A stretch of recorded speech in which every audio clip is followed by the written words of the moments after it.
Well, welcome everybody to this class about using native plants to do conservation gardening. I don't know about you, but are you out in your garden yet? I've been busy at my desk, but every half hour or hour or so, I go out there, muck around and pull weeds and chop off grasses and all that kind of stuff, because that's part of maintaining a native plant garden. So before we get too far into this, I want to introduce Sue Hauser. She's my cohort in crime here. We live near each other and go back and forth between our gardens to see what's going on in each other's gardens. And Sue happens to also be a Maryland master naturalist. Thank you. I always get that. Not a gardener. Well, yeah, but it's important having a naturalist because she remembers all the scientific names and I forget them. So we tag team each other on in this course. As we proceed in today's course, we'll be talking kind of at an introductory level to get us all started. We'll be talking about why natives and why planting natives is important. But we'll also be talking about getting started. And in that sense, we'll be talking about some of the typical issues that we might have in our gardens and what native plants might help us with. And then the last part is we'll be talking about our field trip to Jenna Turnan's home on Friday. So let's get started. So why does planting native plants matter? Well, what is a native plant? What does it even mean to talk about native plants?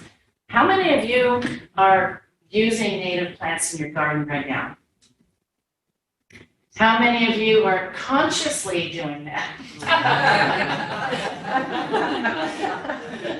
My mom used to belong to the California Native Plant Society, and she'd tell me, Lynn, that's not a weed, that's a native plant. But what we have found is that native plants really serve a very important purpose in our whole ecological system. As humans take over, we have a habit of filling up all the land with homes.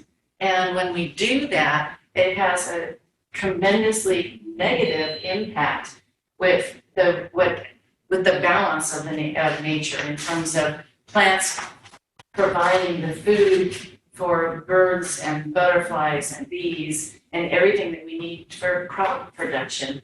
So as we move along, we'll be talking a lot more about that in terms of what native plants do. The first thing about native plants is to remember is a native plant versus the typical plant you might find at Lowe's, for example. The native plant is supposed to be from our ecological region. So that means we're Piedmont, right? No, we're not Piedmont. We're coastal. We're coastal. So that would be from this coastal plain area around Easton, and it goes all the way over, well, pretty much, I think we have a map of it, but we'll see. Yeah, we'll see that later. But it's adapted to our soils. The plants have grown up here, so the bees, butterflies, and birds all recognize these plants. They recognize the flowers. They actually go to these flowers over going to other flowers that might be on, say, a crepe myrtle, for example. They're adapted to the soils. They have co-evolved. And the process of the adaptation and evolution is ongoing. So I have to turn this. So the best person I know to talk about why native plants is Doug Tony. Let me see if I can make this work. There we go.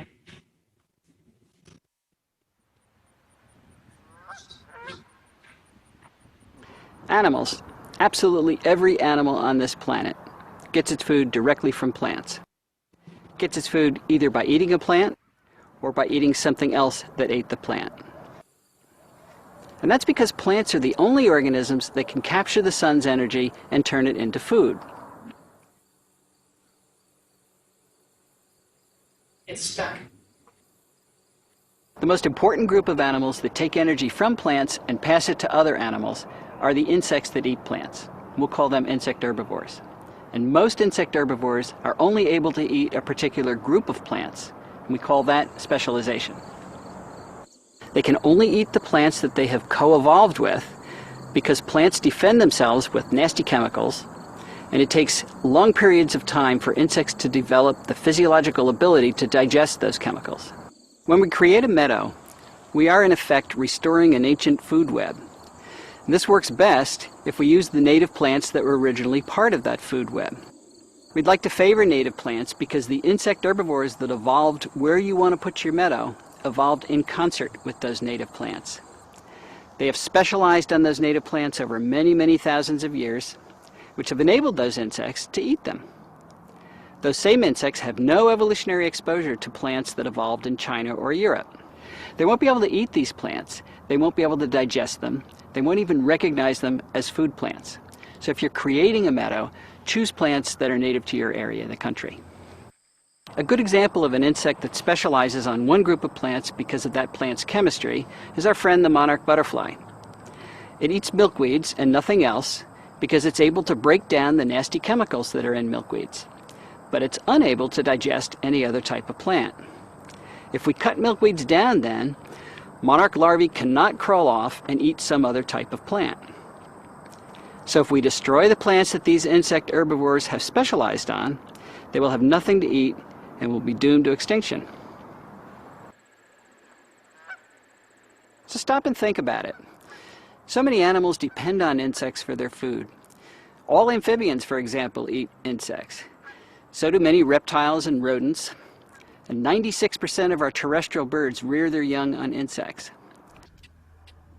If we replace our native plants with non-native plants, then all of those animals won't have enough to eat. And that'll hit biodiversity very hard. And of course, that's exactly what we've done by creating lawns and landscaping with non-native plants that evolved outside of our local ecosystems. So remember what a meadow is all about. It's not just a beautiful place, but it's a place where things can live. Living things have two requirements. They need food and they need a place to live. Your meadow provides both. It provides food because of the plants that you put in your meadow. And if you put many different types of plants in your meadow, you'll have a diversity of food for a diversity of insects, and you'll have a diversity of natural enemies that will eat those insects. And the meadow provides habitat, hiding places, those little niches where the birds and the other meadow creatures can nest and rear their young. Planting a native wildflower meadow is so much more beautiful and dynamic, both structurally and in terms of species, than planting a monoculture such as a lawn. Somebody once said that gardening is a way of showing that you believe in tomorrow. And I think that's never been more true than today, because the way we garden, the way we create places like meadows, is going to determine what life looks like tomorrow.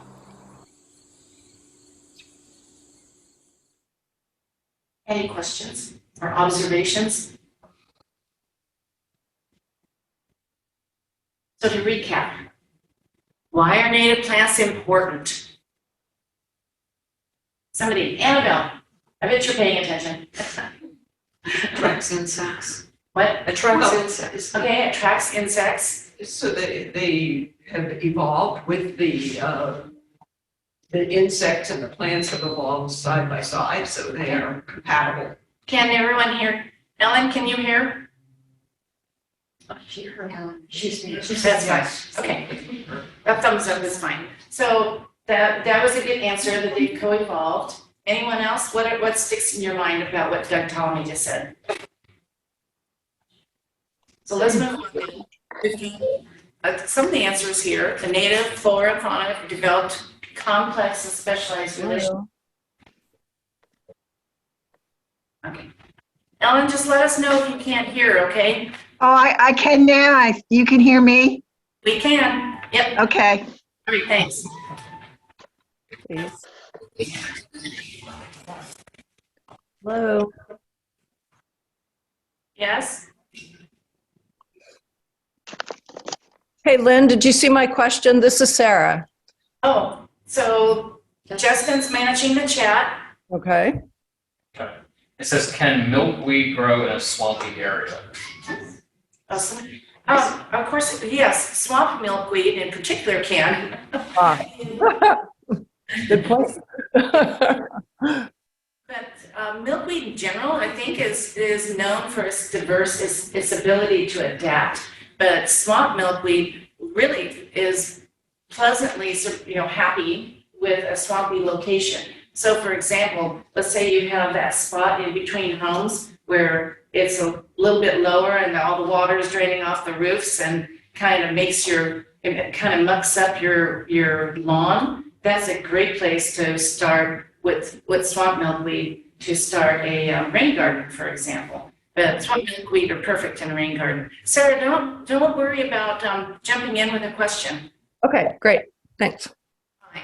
So the big thing that I take away from Doug Tommy's work is that when we lose native plants, we also lose the native insects and the wildlife that depends on them to survive.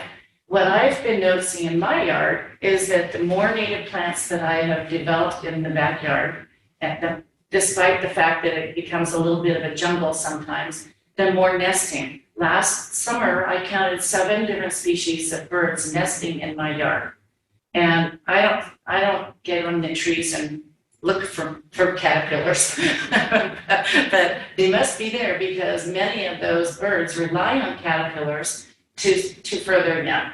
So that's an important part to make note of, that it's helpful to have just a few, but the more you get and the more natural your garden becomes, the more it will attract the wildlife.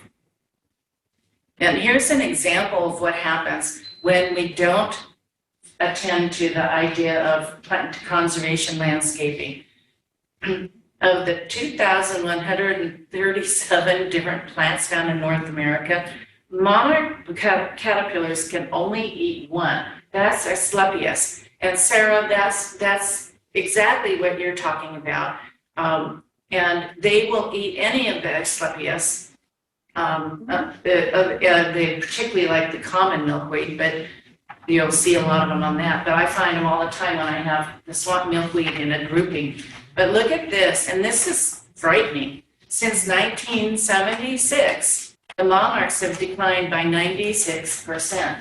Now, that's not just to blame for North America, because they migrate here from South America, and some of the South American forests have declined, and that's where the monarchs were overwintering. But that's an issue, because also goes towards the birds.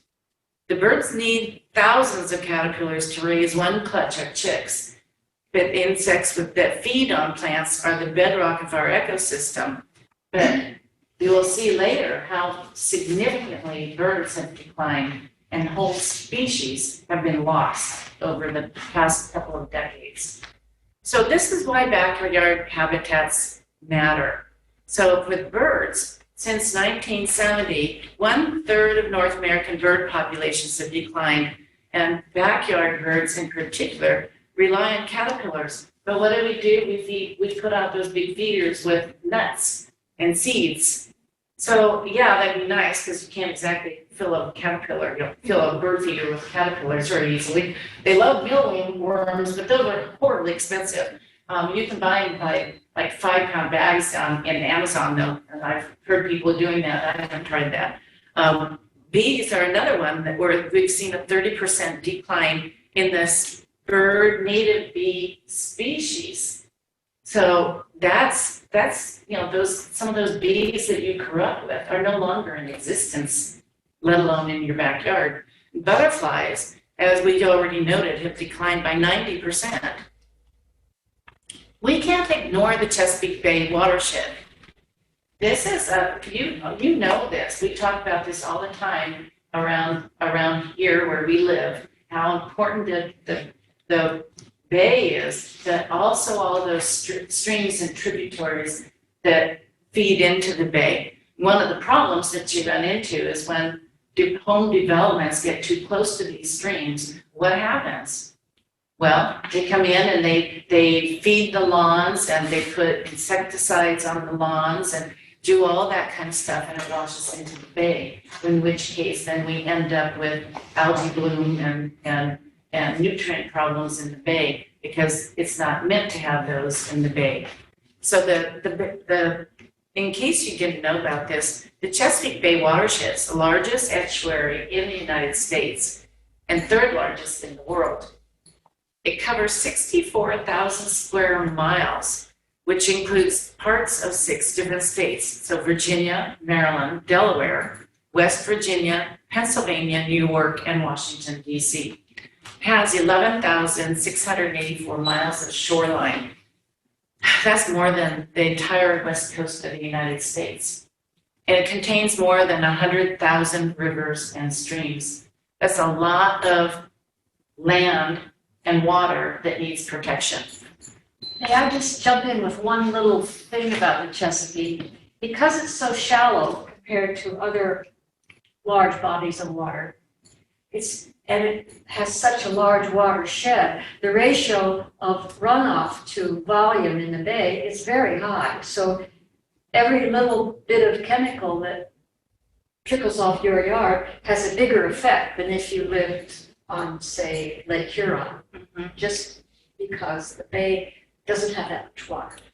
Thank you for adding that, because it's easy to forget, like, that sort of idea. We have it's a large mass of water, but it's not as large as some because it's not as deep. I think the average is like 20 feet. Yeah. I'm not sure. Yeah. That's what they said last week on our trip to Poplar To Poplar Island. It was 21 feet. 29? Yeah. 21. 21. Oh, you were pretty close. So My measurement was off a little bit. we didn't take her out far enough to dump her over the side. We'd have to have a couple weights on her though, I think. So there are 3 physiographic regions that are associated with the Chesapeake Bay watershed. One is the coastal plain. It's fairly flat and southern. That's us. Piedmont is up where Mount Cuba is. So it's where more in the rolling hills. And mountain, of course, would be up there along where New York, Pennsylvania, West Virginia, those areas. One of the reason for mentioning that is that there are a lot of people that say that when you are looking at native plants, you want it from your physiographic region. That is changing, though, as I think we'll see shortly. But I have planted plants that I have gotten from Mount Cuba, and they've done just fine. I think it's probably more important to be looking at the species and knowing that the species grows in our area than where it was raised originally. Would you agree with that? Or does it? I don't think it really matters. What do you think? I bet you she doesn't going to disagree. If you plant something and you see insects on it, you're fine. Well, and that's a really good example, because I'm sure all of us have planted something that's a native plant and we go, I don't see anything on it. Lynn and I were just recently talking about our bactesia, and we both agree that we never see any activity on the bactesias, even though they're supposed to be, they do fix nitrogen. That's one good thing. And they have deep roots, They do. but But apparently nothing eats them also. so that actually is a good point and worth a segue. One of the reasons we have so many plants that come into the big box stores and the nurseries that are from other countries are because people wanted plants that would always look pretty in their yards. And sometimes, although I have to say I don't really notice my native plants not looking pretty, but I turn a blind eye to them, I suppose. But some if the bugs are meant to eat native plants, they will sometimes have show that they're eating. Now I have a whole bunch of golden Alexander coming up right now, a whole big patch of it. And the swallowtail caterpillar likes that. So at some point, I'm going to see a lot of leaves with little nibbles and nibbles and nibbles and nibbles and nibbles and more nibbles. And that's fine because I've got too much of it as it is. But but a lot of people didn't like that. They wanted their hydrangea to always have pretty leaves and pretty, all this. And that's why so many of these plants have come into our area.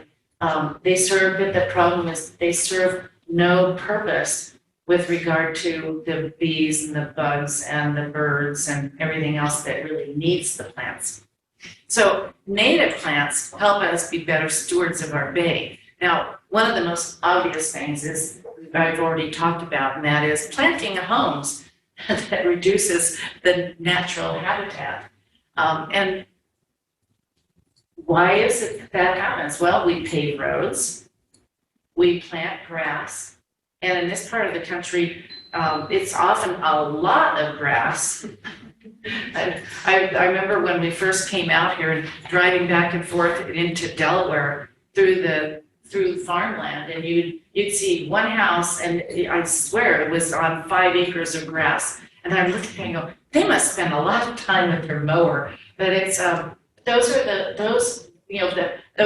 you who mow your yard will be happy to know that one way that you can reduce the effect of grass is to let it overgrow and throw seeds that are native grasses out there and flowers and even something as simple as clover into that and just let it grow and get bigger. Now, the big issue with this then is, when we as stewards, is how can we find a balance between what looks nice in our yard, what makes us happy with our yard and our home and our land, versus what the land needs. So one of the I didn't turn it around front, right? So one of the things that it becomes an issue when they plant those homes is what's called biofragmentation. And when fragmentation happens, what it's doing is kind of easy to see there in the bottom right corner, where you've got homes and then you've got some plants and then you've got some other things, and then in the top left corner is where you've got all of these patches where nothing connects. It's all this, because typically crops don't help the bees and the butterflies and the birds either.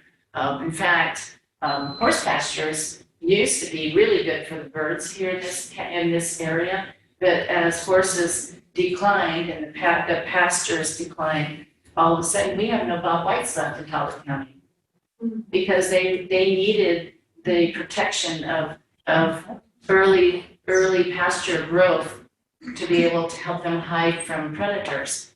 So that's just one simple example. The other issue, which is an issue in our whole country, is that urban land expands. So we're expanding urban land by 1 million acres each year right now. And as we do that, that has a dramatic effect on what ends up happening to our whole environment. That's an issue that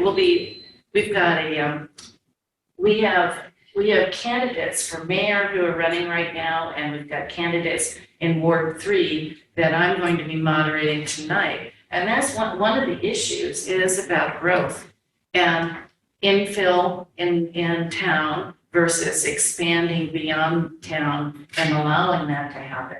So that's a huge issue here in Talbot County that the politicians haven't quite figured out, I'm afraid. We can combat fragmentation by creating backyard habitats with less lawn and more and less non-native plantings. And of course, the thing that you want to be able to do is so this example up here on the top, the right, shows you interior habitat with edge habitat. And what happens when you have the fragmentation, and all of a sudden both habitats decrease and the edge habitat and species increase and take away some more of that habitat. So when you have large pieces of land that are broken up, many species that are dependent on that interior habitat are destroyed. So that's what would happen if you actually had land that looked like that in the bottom right-hand corner. And that was actually an 18-year-old study. that was longleaf pine savanna that showed a 5% increase when isolated plots were reconnected. So that's one of the reasons, one of the things that Sue and I have been talking about, and I've been talking a lot to our town council people about, is we live over in Easton Club East, and there is a creek behind us that has it's a protected waterway area, and and there's also the native, forest, Oh, set the Seth Forest on the other side of us. And so here we have a perfect opportunity to connect. So if we can connect from along that waterway and connect it all the way over to Seth Forest, then there's benefit. But if you don't connect it, then those bees and the plants, there's no connection, and wildlife won't find one or the other, and so then you'll see a decline or a continued decline. So, as Doug Calmey says, garden as if your life depends on it, because it really does. One of the things that I was fascinated with, and I was traveling out west this past fall, is that the vineyards in Northern California, they're all planting they're not all, but a lot of them are planting wildflowers around the perimeters and through the vines, which is perfect. And then we'll have a field trip next semester to Y Farm, and that's another wonderful example of a farmer who has taken that on and has put in whole swath of native plant landscape next to his farm and next to his horse pastures, which is really great to see, and I would love to see more of that. To make that happen probably requires some legislation and some assistance from the state, to turn that land over. So here we have we get back to another continuation. The ability for ecosystems to function in our managed landscapes, in our suburban-urban matrix, is very poor because we have landscaped primarily for looks. We've treated plants as if they were decorations and forgotten all about their ecological roles. So we've sacrificed the ability of all of the land that we've used for our suburban neighborhoods to make ecosystem services that not only support other creatures, but they support us as well. And that's one of the reasons that we're doing the research we're doing. We're trying to generate enough data to convince people that these landscapes can be highly productive. If you produce plants that insects cannot reproduce on and develop on, you are creating a really depauperate ecosystem. What this homeowner has done is put the plants back into this suburban landscape. Most of these plants are indigenous. They are native to this area, which means they are important components of the food webs that originally were in this area. So you have lots of wildlife around, and these plants are filtering our water, they are sequestering carbon, they're supporting food webs, they are supporting the pollinators that keep those plants around, they're producing oxygen. All of the ecosystem services that plants provide are now happening right in this yard because it's not one vast lawn. When I think of best plants, I think of what those plants are doing, and in almost every instance, oaks come out on top. In our region of the country, the mid-Atlantic states, oaks support 534 species of caterpillars. And remember, the birds are eating those caterpillars. So that's 534 species of bird food coming from the oak in your front yard. There's no other tree that does it better. Just for comparison's sake, if you had a ginkgo in your yard, which is from Asia, it supports one species of caterpillar. So there's a huge difference in the productivity of these particular trees. I care about this because we need these other living things to run the ecosystems that we depend on as humans. So we can think of this as, we're not making a sacrifice here, we are doing what's absolutely necessary to keep the ecosystems running that support us. So it's for humans.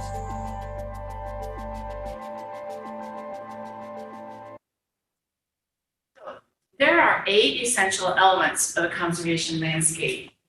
However, they all kind of overlap. If you look at them, you could maybe do 4 of these, and you couldn't help but do the other 4.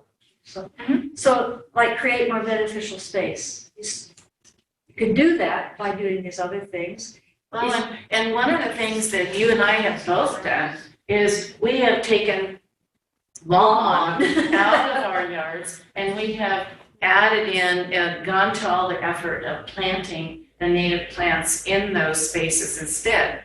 And I think in one of, I think next time Lynn will tell us how to get rid of your lawn. Maybe That might be, I don't remember, Yeah, the third one. might be the third one. But if you start with just planting native plants, many of these other things will just start to evolve.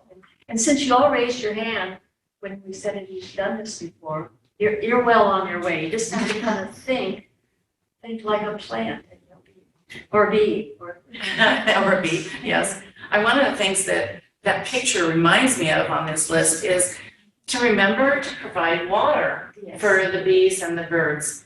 You know, it's amazing. I was watching one of Ptolemy's other productions, and one of the key factors for bringing in wildlife was that they were providing water. Now, it's a little bit beyond my capability to put in a little brooklet or pond or something like that, but even putting in the bird bath will do that. And once it's got the water going in it, and especially if you keep one of those little things going that moves it around, you'll see them out there all the time, bathing, drinking. You'll see the bugs bees going in there. I leave things in the ground for water for some of the smaller things. Yeah, we have a bird bath that size, and the birds really about 3 or 4 p.m. they're lined up and they're pretty well behaved, and they take turns and they all have their little bath. Now, are you feeding your birds right now? No, I don't feed seed. In the winter I have suet, and in the summer I feed the hummingbirds. But partly because if I throw out seed, I get more house sparrows and grackles than I do songbirds. So Yeah. and the songbirds really want to eat they go for the plants, the seeds on the Right. plants. That's one of the things that I've noticed. One of the tenets of this that we love is having a messy garden. You know, when you go into fall, don't clean everything up because you want those seed heads for the birds. And I tell you, all winter long, I did not feed the birds, but the birds were in my yard. And they were down the ground pecking away, or they were up on those little stalks, or they were chasing each other. And blue jays and mockingbirds chasing one another all winter. So I guess we got off on a tangent here, but that's a good tangent. And later on, number 7, we'll talk a little more about how to get that healthy soil. Sometimes it'll just happen. Yeah, we hope. Question. Yes. On the water thing, providing water, what's the difference between providing water to the beneficial insects as opposed to breeding mosquitoes? The big thing there is you've got to be cleaning. Well, maybe we should say fresh water. Yeah, you want it to be fresh water. Daily. The mosquitoes usually are found in standing water that nobody notices. But if you've got a bird bath, you should be hosing it out at least every 2 days or so, and cleaning it up, because you'll notice that it starts getting particles at the bottom. You don't want that because the birds need clean water. But Annabelle has a point. Mosquitoes can breed in the tiniest little drop of water. And then after a rain, and you have all kinds of little places. Mhm. I don't know what you. We don't like mosquitoes, but if you use a fogger to get rid of mosquitoes, that's going to get rid of other insects. So we sort of live with it. I have a lady I watch on YouTube in Alabama, and she puts, like one of those animal water tubs, and keeps goldfish in it, and she doesn't have any mosquitoes around her house. That's a They good have larvae. idea. We have a neighbor You who could put that yeah. in a group of. We have a neighbor who's doing that. Catherine Wilson has she has a tub that her grandkids bought goldfish. And so the fish have been eating all the algae, and of course if the mosquito lay eggs, they'll eat those. And of course, when the dogs are playing, they go and drink the water out of it, so it means that she's always having to refill it. So that's a great idea. Thanks for bringing that up. Can we, and then we've talked about minimizing the use of pesticides and fertilizers. That says use, but minimize the use of water too. That's, I guess that gets back to the issue of most native plants, once they have. Once they're established. Yeah, once they're established, aren't going to need you to baby them with water unless you've gone, say, a week without any precipitation. And then you might want to get some water on them. And we're having a good test of that right now. We are. I just had my irrigation turned on because I started to worry about that. So planting with natives, it gives us greater diversity. And one of the things we've sort of tangentially mentioned is the root structure. And if you have an issue around your house where you've got a slope, or even without a slope, but if you've got, or clay, that root structure is a huge help because those deep roots will break up the clay and make the clay more useful because it will be a little more area for water to go through. And if you are on a slope, planting natives will help stabilize that slope. We have friends that live along they bought a home along the water of one of the rivers, and there had been a bulkhead, but there was a steep slope down to the bulkhead, and so they've been planting native shrubs in that area, so to help hold it, and knowing that those shrubs will help with their root structure. You can have a good slide about that later. We do. So when we talk, so here's a perfect example of the simplest way to begin being to replace turf area with native plants.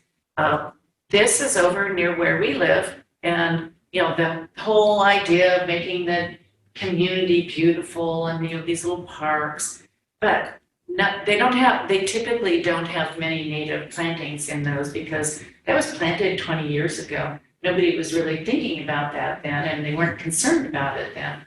But now, so that's my backyard 2 years ago. And I took out, when we moved there, we had the foundation plantings and it was all grass. So the first thing I did is we put in a fence because we have dogs. And we liked the idea of being able to open the door and let the dogs go out and play. But then I got crazy and I told my husband, well, I want to plant this in landscape with native plants. And he says, okay, fine. But then the dogs didn't have their place anymore and they weren't allowed to go in there and pee and poop. So we had to go outside there and make them a little piddle pond. But what this illustrates though is I'm not a diehard when it comes to native plants. You'll still see some of those, like the lamb's ear, and you'll see I forget what you call that little ground cover with the purple flowers, which actually there is a native version of that. Sort of an A. A juga. No, Juga is one, yes, but the one in the no, it's a, well, I'll think of it. I'll look it up and tell you next week. It's a purple flower. Oh, the purple flower. But yes, the purple flower thing. I have red twig begonia, not begonia, red twig dogwoods. And that'll be another story for another time because I bought a hybrid and didn't realize that it would serve very little purpose. But it is pretty, so I've let it stay. So why replace the lawn area? Well, I think we're all kind of getting the idea there, but that traditional landscaping, right now it covers about 30 million acres of lawn in America, which is probably not terribly necessary or useful. We spend about $800 million a year as Americans on grass seeds. And we are putting about 2.5 to 5 million tons of fertilizer on that land.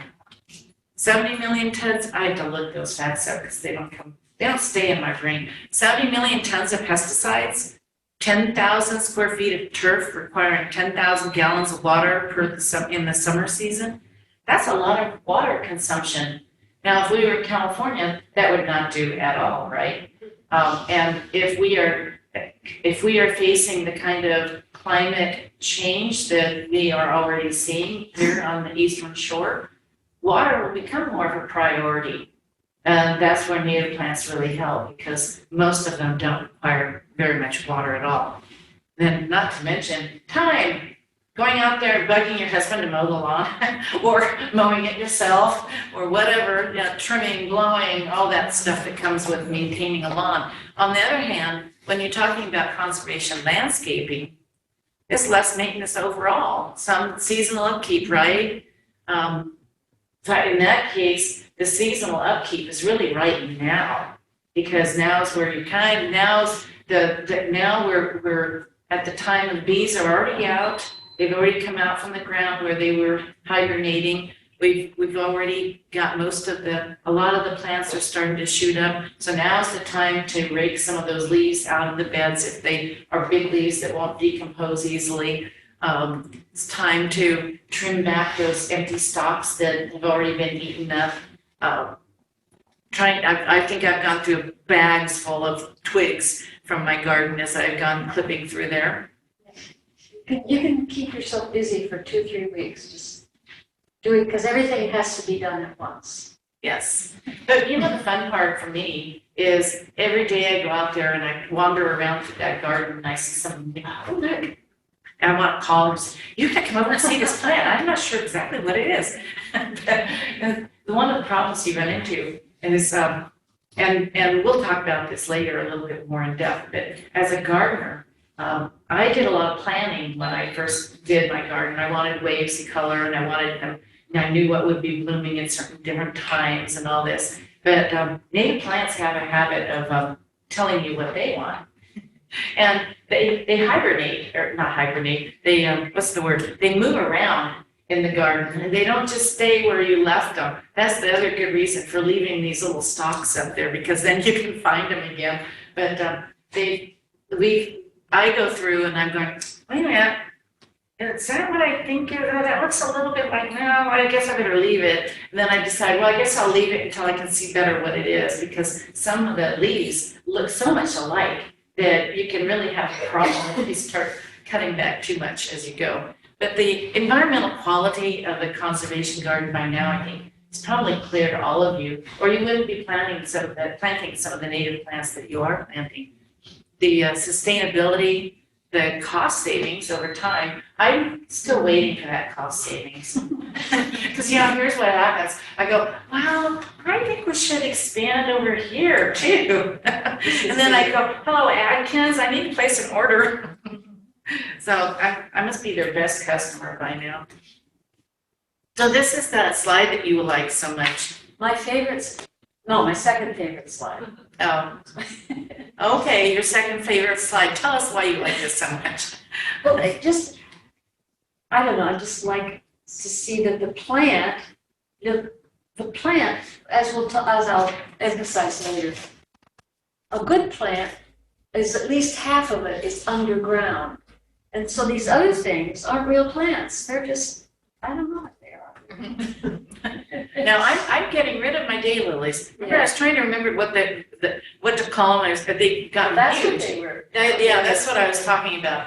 The daylilies were planted before we moved into the house. I suppose somebody put them there because they thought it'd be pretty for showing the house. But now they're getting big and they're kind of overwhelming and they serve no purpose. So I'm replacing them with little shrubs. I think I told you what I was doing, but I forgot. I've got to go get my list and bring it in.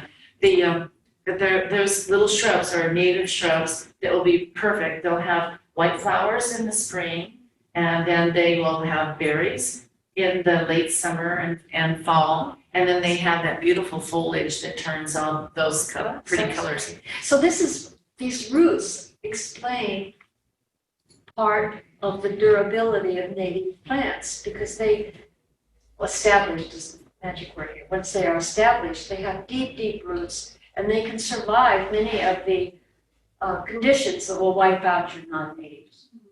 So, and they might not look great during a drought, but they're going to come back. I thought when we went on vacation last fall, I had a neighbor watering plants that were planters for me. But there were I had wild ginger next to the steps, and I had asked her to keep those watered because wild ginger likes water. Well, she didn't. When I came back, they were dead looking. They were all brown and, had disappeared. And I go, oh, shoot. I was really looking forward to seeing how, because they were expanding. And guess what? They've come back. Yay! I'm so happy to see them. Now, we were talking about Baptisia before.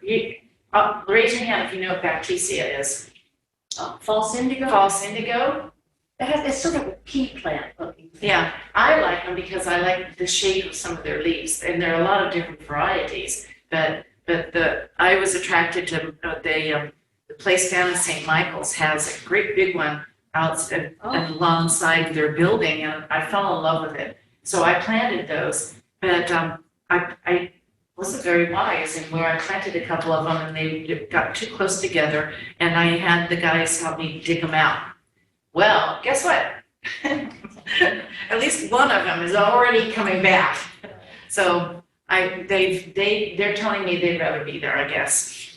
I have a question. Yes, The deep-rooted plants. can you speak up? The deep-rooted plants, Mhm. is there a correlation between the deep roots and sequestering carbon? Oh, Well, that seems like it would be obvious, wouldn't it? But I'm not sure. Because there's more substance down there. And the plant stores all of its extra sugars in roots, and sugar is based on carbon, so. Yeah, I But think, but when you say sequestered, it's probably rather short term. Because when they then die when- back. well, I was just thinking when the plant makes new leaves, well, that's still sequestered, isn't it? like I say, I think I ran across it in something in South America, where they're just like stripping everything. And they were talking about, a certain type of plant had this incredibly long root. And it was just, mandatory almost because, Didn't know that. yeah. Hmm. So I don't know. That's a good question. I'm going to write it down. You get to find the answer for that. Oh, and the second one, the building that had this wonderful display of this plant. Do you know where that is? Yes, it's I'm in St. Michael's. Sarah. Do you remember what's the name of the place in St. Michael's where you go to get native plants? Environmental. Oh, never mind, Sarah. Yes, Okay. it was over there that I saw it. Okay. When they still were having the plant sales that you could go to. Don't you miss that? I was gonna say, I don't think they do that. No, they're not. They're not doing that anymore. I think the property is a bit in flux, so I'm not sure that they're having a plant sale this year. They went to What's, the houses I there. didn't understand what you said the name was. Environmental concerns.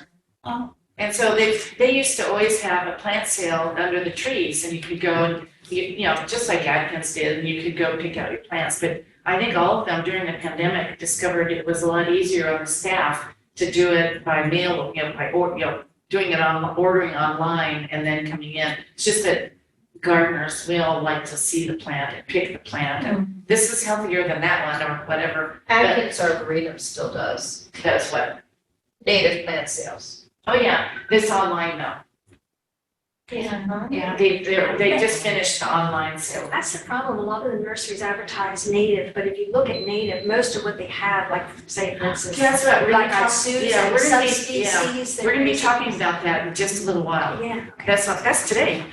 So, yeah, so that's one of the so that was where I saw the Baptisia that was so pretty. But, Sarah, I think she's been keeping track of there's some politics involved of what's going on with environmental concern. Yeah, they're gonna put some houses there. But Yeah, so it's hard to say, if they may end up moving, it's hard to say. But anyway, so one of the things that you can do also is to think in terms of designing for wildlife. So on the left, you have your traditional landscape for a home in a development. But you could literally take that same home and imagine it redone like this. So what do you need? You need low plants around the edges, right? You need an edge. You need understory, which would be your shrubs, and you need some trees. So when you're going through that whole process of thinking about taking a look around your property, then you can start thinking in those ways. Like for example, thinking back to the friends who have this home on the water, they have forest that drives them crazy because it's hard to grow anything underneath. But then it's all grass straight up to where the trees are. So if they want it to be more beneficial, then they need to be able to put in some native shrubs that will survive and adapt to that forest that they have in there.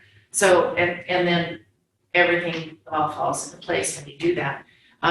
Moving on, because I don't want us to go over. So bottom line, choose shrubs and trees that support your caterpillars. Because if you want birds and if you want the survival of everything else, you need things like those oak trees, the blueberries, the asters and goldenrods, and look at what the non-natives, that your crepe myrtles, boxwood, nandina, they're not helping you one bit. So eventually, when I adopted this location that we live in now, it had some of that. It had the crepe myrtle in the front yard. It had the nandina by the door. I have not gotten rid of those because I kind of hate to get rid of an established plant. But I just simply added to it. So then I create the beneficial in a different way. So one of the things, and those of you who are trying to take notes and all that, we will put this deck up into, Justin and I have created a handout folder on our Google Drive for Chesapeake Forum. And in that, we'll have a link so that you can go into that handout folder in Google Drive and take whatever you want and download it to your computer. We'll put this in there. You'll also be able to get a copy of this in a PDF form, which is really cool. And there will be other documents that I've picked up over the years that I've gotten PDFs of that you'll have access to. But this is another one that gives you an idea. If you're going to choose a new tree, look at how any oak tree will help, how any black cherry will help, a willow, a birch, a poplar. Although, man, I sure, there's some things about poplars that are a pain in the neck, but still.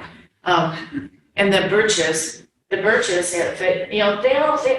tree has its plus and its negative side. And right now is when you get the negative side, where they have seed pods that are plopping all over the place. And then the next year you get the little miniature tree that decided it needed to grow there and you're like chopping it down. That on the other side though, is look at the goldenrods and the asters, the sunflowers. And somebody mentioned that there are a lot of different cultivars of these, so we'll get to that in a second. Keystone plants of our region. Now, you can go to the National Wildlife Federation, the Great Grow Along, and they have access to all kinds of information. You can put in your zip code, and it will tell you which plants are hosts for bees and hosts for butterflies and caterpillars. We talked about this a little bit, and maybe if I were doing this again when I get home in preparation of next year, I might put this a little further up. Since our climate is changing, we've all noticed that. I think we're going to have a heck of a summer, but because of that, it used to be that you would buy some of the plants that our nurseries would get here would be coming from Pennsylvania. Some of them still do. I think you got some from Isel, probably in Pennsylvania. That's a native plant source that you can go to online. They'll sell you flats of plugs that you can use. I use them extensively. They come with deep roots. Yeah, they come in really deep little things. But I used them extensively last year when I built my mini meadow because I bought the grasses from them. But with this change, you can see with these little lines that the Maryland's precipitation and temperature conditions are changing. Higher temperatures are causing native plants to experience more heat-related stress than they have in the past. What that suggests, and what some of the nursery people have been telling me, is that they're now sourcing their shrubs from Georgia and the Carolinas instead of north and maybe a little west of us. So it's also elongating the growing season, causing earlier leaf out. We all are seeing that this spring, right? A real early spring for native plants. And And they create, what it does is it gets out of sync with the life cycles of the pollinators. So that's one of the things that we worry about as naturalists, and worrying about what we can do to help that. And that's the native plant part, because they're so adaptable, especially if they're from this area, is probably about the only solution that I know of that will help. Remember those dogwoods I told you about that were No, your red osier dogwoods. yes, they have what drew me to them to begin with is they have a variegated leaf, and it's very pretty. It's really pretty right now. But the problem with them is that they are not heat tolerant.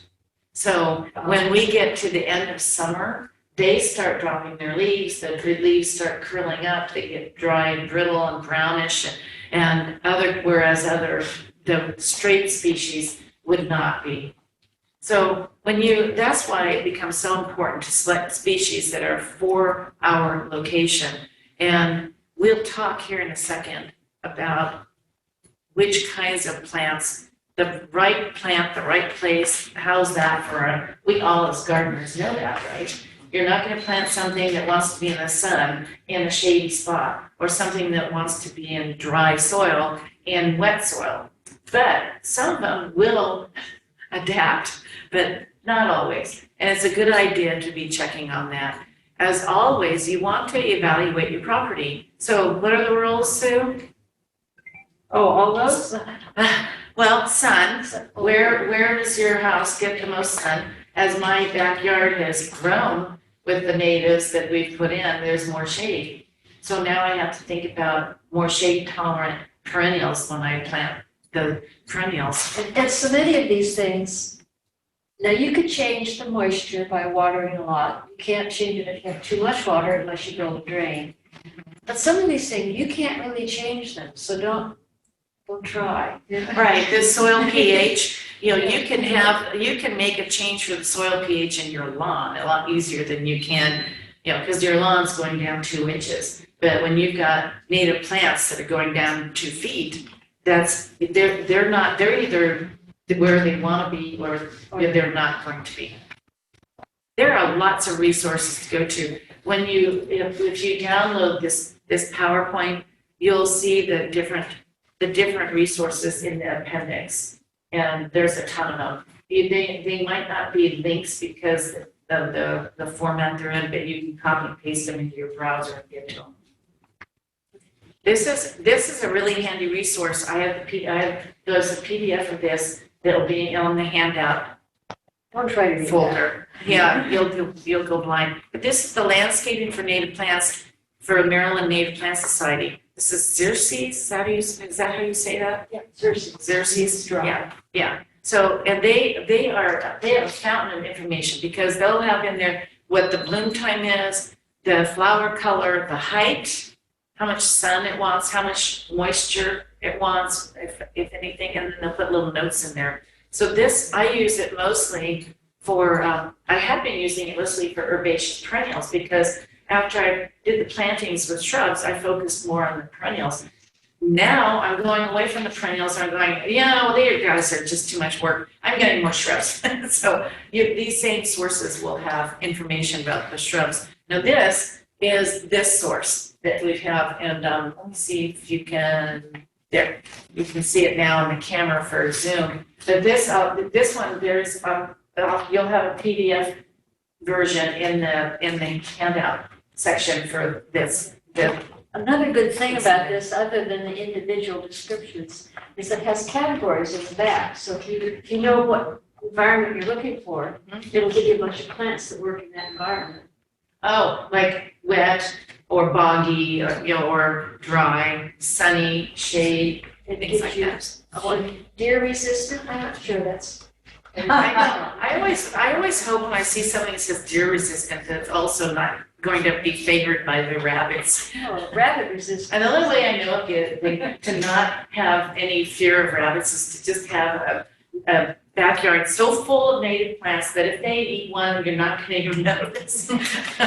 So this next section, we're gonna go through it a little bit quick because I know that you'll have access to it to look at it more closely. But there are native plants for special purposes. And I know some of you are dealing with these just within your own landscape. How many of you find microclimates just in your own yard?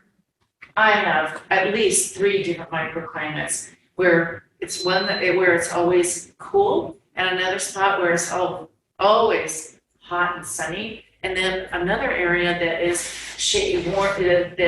That the side of my house, when I built that native plant section in there, I knew that they would get about 6 hours of morning sun, and then it'd be shaded in the afternoon. And man, that section has just gone berserk, crazy on me. But that's a perfect environment for anything, really. So here you have adding a native tree. You know, sometimes we don't realize that native trees can be very beautiful in different seasons. So look how beautiful. I have a red oak in the backyard. It hasn't fully leafed out yet. I think I planted it 3 years ago. It's probably getting close to 20 feet tall, I would guess. It's actually a scarlet oak, but it has, I believe, it's so similar to, it's probably got rubra in the scientific name of it, because people have a hard time discerning between the two. There's the black cherry. Remember that was one of the species of trees that was so beneficial? And look how pretty those flowers are right now. The black gum, oh, you have a black gum in your yard, and they have several over at Atkins in the parking lot that are just gorgeous. Even this time of year when the leaves are coming out, they are the prettiest orange tinged green. They're really a pretty tree. The sweet bay magnolia, I think you have that too, don't you? Yeah. I have 3 of those in my backyard now. The flowering dogwoods, some have better luck than others with those in their yards. The redbud, when Michaela Boley was at my house, she said, redbuds are under storage and they don't usually do real well out in the full sun. Well, I have 2 that are just splendid, but I put them underneath where that oak tree is. Not that they're almost bigger than the oak tree right still, but eventually they'll be under storage. But they have done fine. So it just depends on the environment. Sometimes we planted 3, 1 didn't make it. So I think that's probably not a bad rule of thinking that they're not all going to make it, and for a variety of reasons. White oak is an oak that I actually like a lot because I like the lobed leaves, but it's not. It seems to me there's a problem with white oak. It's because it's poisonous to animals. Is that what it is? Oh, I didn't know that. Yeah, I don't remember what it was. Sugar maple. There are a lot of different varieties of maple. You'll see them all over. I don't know how beneficial those varieties are that came with your house, for example. But they're pretty. The tulip poplar. I'm not sure who in my neighborhood has that tulip poplar, but I keep getting little ones. No, I don't get the flowers, but I get the leaves. And so they're coming, the little poplar tree keeps trying to come up in my yard. But you know how that happens, right? The birds are eating the seed, and then they come around and they visit other yards, and a little something comes out the other end. And the seeds usually aren't digested quite like that, and so they come out and they germinate. So serviceberry, American holly, you can, if you want something that's going to be green all year round, that's usually your American holly. Spring, fall interest, well, we've already seen some of the spring interest, but holy cow, there's all kinds of neat stuff that gives you that. My clethra are not blooming yet, but they will be. But we both have some of the sumac. That's great fall. Beautiful. And the fothergilla is blooming now. Yeah, fothergilla is one of my favorites because It's fun to say too. yeah, it's fun to say, and it's one of the first to come up. I have it outside the bedroom window, and I can see it from the bathroom window and be happy while I'm taking a shower and watching stuff out there. So And then down in the viburnums, down in the right-hand corner, those are very interesting too, because we have viburnum, I think there are also versions that you get from regular nurseries, aren't there? But these natives are just as beautiful. There's only one that's non-native, it's planted way too much. It's called Viburnum plicata, I think. It's the one with the double file viburnum.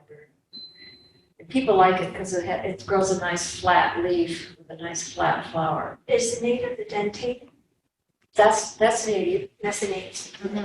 I don't know if you've heard of Michael Durr, but he used to be a big name in plants, trees especially. Uh-huh. And he loves viburnums, all the viburnums. There must be hundreds of kinds of viburnums. I imagine so. How many of you are going on the trip to Mount Cuba? Quite a few. Now, at Mount Cuba, they have in fact, I've got PDFs of all their handouts. Okay. So I'll put those up, and there's going to be a lot to pick from in that handout file. So make sure that when Justin sends the recording out in a memo, he'll have the link to go to the folder, and we'll put that in each of those communications so that you can go back out and look for them. But the Mount Cuba always does research, and a lot of times what they're doing is they're doing research on finding hybrids that will work and be even more beneficial. Like, for example, I have a lot of the, oh, darn, little cow come up with it. Yeah. That's the problem when you get older and you keep forgetting some of these things. That's why we pile up on these. But they've done some work that has, gosh, I know, I'm going to think of it and blurt it out later. But they have some very interesting studies they've done. They've done studies on coneflowers and which coneflowers are drawing the most bees, for example, which I find very interesting. Solving the problem with rabbit-resistant natives. See, I found rabbit-resistant natives for you. So they don't like penstemon. They don't like black-eyed Susan. The Husker red beard tongue. See, I'm going to plant a bunch of that around my Fothergillus because some rabbit came along and just did a chop on my Fothergillus earlier this year. They don't like mountain mint. But be careful planting mountain mint. It's a mint. You'll spend a lot of time tearing it out. Down there, some of you didn't know what the Baptisia was. Down there on the bottom row, second from the left, that's what the Baptisia flower looks like. It's beautiful. There's also a white one. You know what goldenrod is. There are a lot of different varieties of goldenrod. Oh, they don't like the sumac. Oh, well, that's good to know. And it looks like they don't like the wild ginger either. There's Zizias also. Which one? Zizia? Oh, yeah. Yeah, the golden Alexander. That's in the middle of the second row. That's what I have a whole pile of right now. That also can take over your garden. Here are the examples of deer-resistant natives. So you've got the wild ginger again. They don't like yarrow. Eastern coneflower. Sweet bay magnolia. That's nice because that can be kind of a smaller plant, a smaller tree. You don't want the deer to be snacking on that. They don't like red chokeberry. I've got a bunch of that on the side yard. New York ironweed. I've got that in the meadow. Common milkweed. Then you've got butterfly weed. In case you don't know this, I'm sure most of you do, the butterfly weed is a form of milkweed. So it's very beneficial. I've started some and I noticed this year it's coming back. So I need to thin it, which I didn't do last year. So it didn't get very big. And you all know that the butterfly bush Is not a native. Yeah. So, and some of the grasses the deer don't want to eat. That's interesting.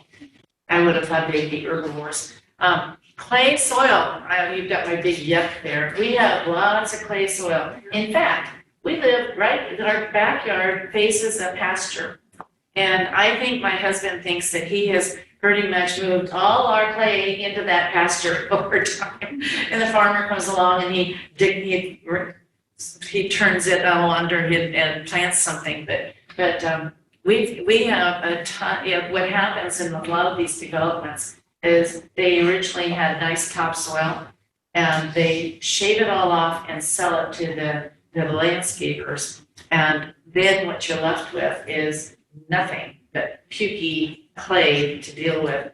And not every tree that comes from the typical nursery plant du jour is going to like living in clay. So we're only looking at the herbaceous perennials here for clay, but there are quite a few that do well in clay, and both of our properties are proof positive of that because we both have lots of clay. Somebody asked about, Sarah asked about this. Yeah, Sarah's still here. About damp soil, and we'll Damp and shady. How about that? well, that is pretty tough because it seems like but this will give you some ideas, and then I have a slide very shortly after this, I believe, that will talk about shade and then rain gardens. But for Bayside, that rose mallow is what my friend used for that slope that went down to their water edge. They're also putting cattails in, and that's right there. The blazing star, the Liatra spicata, I've been planting that lately because I've suddenly, with the native plants on one side of my garden in the backyard, it's getting very damp. So now I'm putting plants in that are more adaptable to the damp soil. Oh my goodness, look at the time. Shade areas.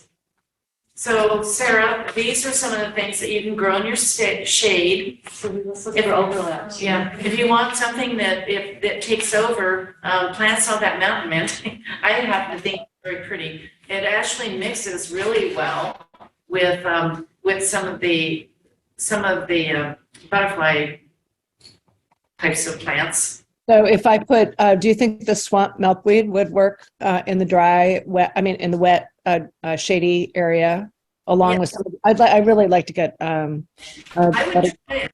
Yeah, I would try it. If it doesn't work, what'll happen is that it will get real tall as it searches out. It kind of looks for sun. Okay. Yeah, it is worth a try. But it's interesting. The mountain mint is in our yard is on a shady side. And in one place, and then I also have sun, so full sun, and they've done well on both. The rain garden idea, which I think also gets to what you're talking about, is it turns out when I planted my midi meadow, it's actually part of a culvert that has a big drain underneath, but I had noticed that in a really heavy rain, it floods. So when we built it, we created a French drain. See the rocks through there? That's probably what they did. We created a French drain, and the water that goes along that culvert hits that drain and soaks in, and all the plants benefit from that because the water then goes deep and really never makes it out to the street because of that, or to the drains because of that.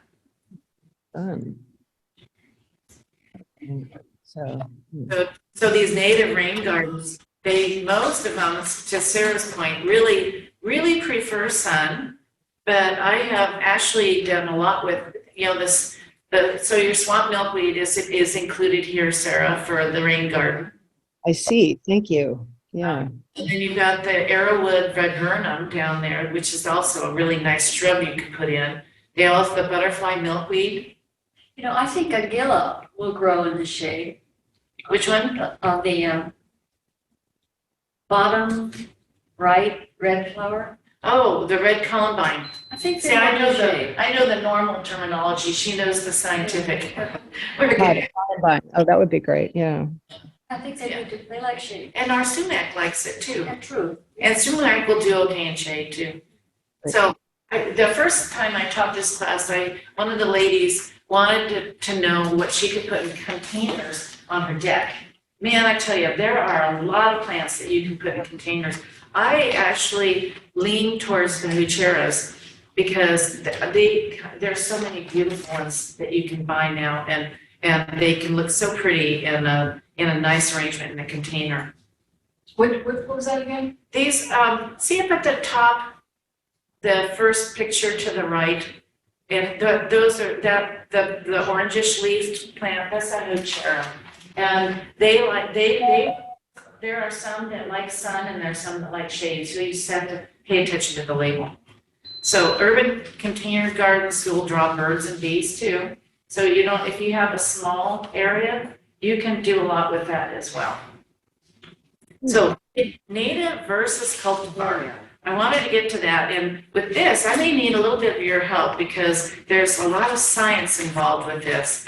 She can't read the little writing though. So more and more now, when you go into a nursery, and one of my favorites to go to, probably because it's close and it's a good excuse. Oh, I have to go to the grocery store. I'm going to stop at the nursery first. Is to go over to Garden Treasures. And what I love about them is that they have made an effort to buy native plants that are in small containers. So if you deal with clay and you don't want to have to bug somebody in your household to dig plant holes for you all the time, getting smaller containers is such a relief because you can dig them more easily with a hand trowel and get them planted. But there are all sorts of native var versus hybrid. And there are good things and there are not so good things about them. One of the things is that when you look at the benefits, the cultivars, generally there will be a loss of genetic diversity, maybe less adaptable to your soil. They may not open pollinate. And in fact, some of the cone flowers, when they pollinate and create a new plant, that comes up with one of their seeds, it will go back to the original species, which is, of course, the purple coneflower, which is not going to be your little short shrubby-ish coneflower anymore. It's more something you put in a meadow. Native species challenges might be they're less predictable in the landscape. I would say when you talk about less predictable, what they're really talking about there is that they have a habit of taking over in some spots or moving. Not quite where you wanted them to be, but oh well, kind of a thing. That's why I'm thinking more and more meadow now than I used to. The native species can be less uniform in size and shape. There can be aesthetic perceptions too, that it looks too wild and too weedy. We in our community just had, one of the first things I did is I got on the architectural committee. And of course I was instrumental in rewriting our guidelines in terms of what plants can be and where they can be and stuff like that. But they just did inspections and Sue calls me, she's like, did you get written up for your backyard? I said, no, because they don't go near my backyard because there's no alley behind it. But I went past Sue's house and I go, I don't know what they were talking about because it didn't seem like it was weedy or crazy to me. But it was because there were lots of shrubs that hadn't leafed out yet. And there were lots of ground cover that were starting to show, I suppose. It was the perennials that I hadn't chopped off yet. All the sticks. Yeah. So, you were doing the same thing I was doing. In fact, I haven't finished that part of, when she's talking about chopping off the perennials, we left that up for the birds and that all we do then is we just tell them, we're getting it cleaned up by May. And you just have to explain and say, this is my plan. Yeah. Yeah, so this is where, when you look at labels, when you're at the nursery, that on the left, those are ways that you can spot a cultivar. Because the labels can be misleading. Some cultivars are clones of a particularly delightful plant, but too many clones typically get showing up all over the country instead of being specific to your area. But these plants typically represent only a fraction of the genetic diversity that would be in the straight species. I've also heard complaints that when you buy from a native plant nursery, what you get is not as robust looking as what the regular nursery is going to have of the same species. But I have to say that patience pays off, because I've got the same plants that I've bought from, say, Adkins, and planted them from Adkins, and they were small. And I have the same ones that came in from a nursery that when we were doing the construction around the piddle pond for the dogs.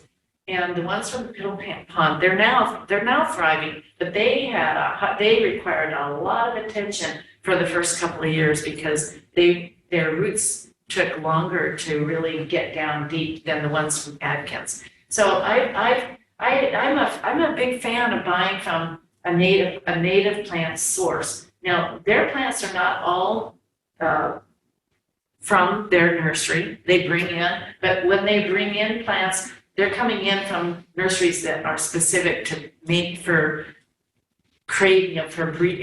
raising native plants. Another benefit of going to a place that calls itself a native plant nursery is you don't have to do your own research. You can just, amen. Yes, yeah. And one thing I love about the online capabilities is I always copy and paste all that information that Adkins has for, if you're looking at a plant, go, oh, I'm going to forget that. So then I just take that, I copy it, curse over it and plop it into a Word doc, and I save that into my file of what I planted that year. It's really quite rare that a cultivar is selected by insects if given a choice. So if you've planted a meadow and you have some plants in there that are cultivars, like I put in some cultivar coneflowers in my meadow, and generally speaking, they won't get quite as much attention as the ones that are the straight species that were planted at the same time. So they can work and they can't. There's the phlox. It's the phlox, the Helena. That's what I was trying to remember. So that was Met Cuba created this cultivar for phlox called, I just forgot the name. I just told you. Helena. Yeah. Helena, Yeah. Jen, or is it Jen? No, it's Jenna. It's Jenna. Phlox Gina. And that one, they, in their studies of the different phloxes, the native phlox, they found this one grew more bees. And now it's you can pretty much regularly get this in a regular nursery as well. But I just ordered some more because I want more of a patch. And where did you order it from? From the Adkins. Oh, okay. I know. Anyone got a truck? I think I'm going to need a bigger truck this time. Quick question about that plant. Is that the one that blooms in late August? Yes. Okay. Yeah, and it's a great time when it blooms, because everything else, your garden is starting to look like it's sad and you don't have anything blooming. And one thing about natives that's important to remember if you're wanting to bring in more bees and birds is you need to have the different things blooming through the seasons. So you don't want to just have blooms in the spring or just blooms in the fall. You need to have those blooms that are happening throughout the summer. And that can be a little bit hard. We'll skip that. So we're at the end, folks. And this is our very last. This is the cryptic one. Yeah, I like this one though. Is he talking? Oh, No, he's just I missed it. Good. David Quammen has a wonderful analogy between a Persian rug and an ecosystem. This is a functional Persian rug. That is not 71 Persian rugs. That is 71 rug fragments, none of which are acting like a Persian rug. And that's what we've done to our ecosystems. The UN designates biosphere reserves as places of ecological significance. And I hate that language because it suggests there are places on planet Earth with no ecological significance. Not so. Every square inch of the earth has ecological significance, including our yards, including our corporate landscapes, including our roadsides, and even much of our agriculture. So we need to glue our rug back together again, folks. We got to put the plants back, not just to build biological corridors that connect natural areas so that plants and animals can move back and forth between viable habitats, but to create viable habitats where we've totally destroyed them. We can do that by simply putting the plants back. We've already shown that it works. When we do this, it'll be the first time that humans have coexisted coexisted with nature in modern history. You got 2 minutes. Lynn. I have 2 minutes. Yeah, how's that for timing? So the next week, we'll be talking about attracting birds and other pollinators. This week's field trip. Make note of that address.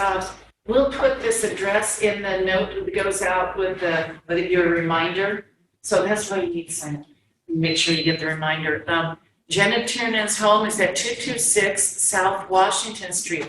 I found out about what she was doing from an article that was in the Spy about her house. And in that article, they were talking about how she and her husband were these great, and they didn't say her name. So I had to do some digging to find out. And I asked you and I found out.